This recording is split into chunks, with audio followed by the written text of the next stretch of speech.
ഇബ്രാഹിം നബിയുടെ കാനകക്കട്ടി, ഇസ്മായിൽ നബി എന്ന ജോലിക്കും കുട്ടി.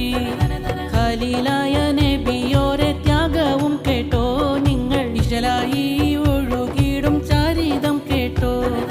ഇബ്രാഹിം നബിയുടെ കാനകക്കട്ടി, ഇസ്മായിൽ നബി എന്ന ജോലിക്കും കുട്ടി.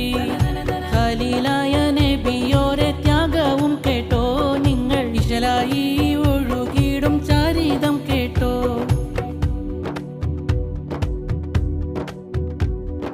സഹനത്തിന്റെ മാതൃക ചിന്തിയ ഹാജറ ഉമ്മത്തിൻ കഥയാണ്. മകനാം ഇസ്മായിൽ നബി തന്നുടെ ദാഹമകറ്റിയ കിസയാണ്. സഫയും മറുവയും ഓടിയണച്ചു ഹാജറ ബിയാ ദിനമതിലും, സംസം നൽകി കനിഞ്ഞു അഹദോനകിലർക്കെന്നും ഹദിയയുമായി.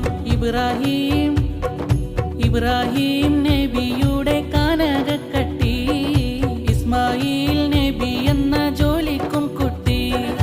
ഖലീലായ നബിയോരെ ത്യാഗവും കേട്ടോ നിങ്ങൾ, ഇശലായി ഒഴുകിടും ചരിതം കേട്ടോ.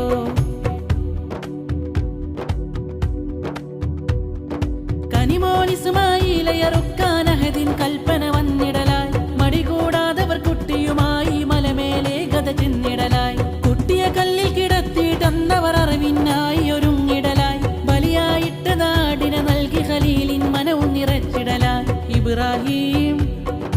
ഇബ്രാഹിം നബിയുടെ കാനകക്കട്ടി, ഇസ്മായിൽ നബി എന്ന ജോലിക്കും കുട്ടി.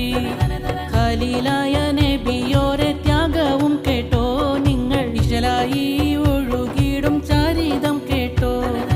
ഇബ്രാഹിം നബിയുടെ കാനകക്കട്ടി, ഇസ്മായിൽ നബി എന്ന ജോലിക്കും കുട്ടി. ഖലീലായ